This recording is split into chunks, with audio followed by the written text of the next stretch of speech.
喺九運入邊咧，九紫星就係最旺，即係最多機會嘅，即係代表咗 growth，生意 growth 或者你本身學嘢啊有進步啊，先至才會多噶嘛。咁呢個星喺邊度咧？今年咧就係東南位。嗱，呢個九紫頭先係東南位啦，好多人第一件事咧就問：喂，應該擺啲咩嘅？擺啲水啊，擺啲啊，擺啲錢啊咁樣。即係你諗嗰樣嘢就係呢個位置就係最旺，即係食到最高嘅。應該擺乜嘢？擺你自己嘅，你自己喺個宮位用嗰個能力先至會受到嗰個風水嘅幫助。或者你唔係話哎呀我睇呢單人喺度就會自己去用嘅，嗰啲係你用到辦法用到東南位，你先至諗 OK 呢啲嘢啲水喺度去做一個呢個提升，即係呢個其中一個方法。但係都要跟住你嚟嘅，要睇你晒件事，咁呢個方法唔同。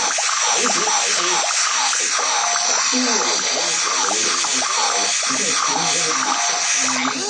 真係用火或者有啲人咧就話紅地氈啦，我本人覺得顏色咧個功力好少嘅，但係你睇咩啦？如果你個工作係即係你唔識得幾多㗎啦，最多你夾5%啦，呢個紅地氈都好夠㗎啦。真火咧就比較慢啲。OK，如果你係打工嘅嚟講，你嗰個升職啊用火可以用嘅，但係如果你做生意就唔同喎，因為你做生意嘅你要嘅係 growth 啊，你要你嘅市場更加大，你要你嘅 needs 多啲，咁你就唔好走去用呢個火，你就要用水，今日去用火，長遠啲就用水。OK， 你諗長遠啲就成年嘅功力，因為你 project 係大嘅，你就要用水。咁我旺生嘅第一粒咧就係九紫星，九紫星就係即係你喺二三四年做，一咧就係咁我哋點樣去幫助你自己嘅意見？咁咧就要睇呢一個大白星喺邊度啦。今年嘅大白星咧就係對上都係冇好住呢個好嘅，所以你 cash flow 已經係帶嚟咗有問題咗嘅。如果你咁啱就坐喺呢個位，用緊呢個宮位，就有咁嘅現象出現。OK，所以應該點樣做？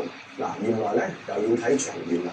如果你嘅數係大嘅咧，你就用水；如果數係少咧，你就用水。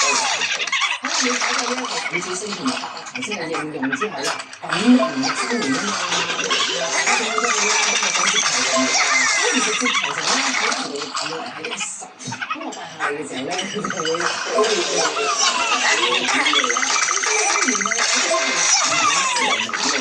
呢個財神係一個星嚟嘅，財星嚟嘅。咁以前咧，你收到呢個財星嘅息，咁你就啲啦，揾啲機會當啲錢嚟，咁整下咁人哋就買佢咯，因為有得容易啲咁嘛。咁原來呢一星都係用嘅位置嘅，因為咧你見到啦，一個咧就係正有啲唔同啦。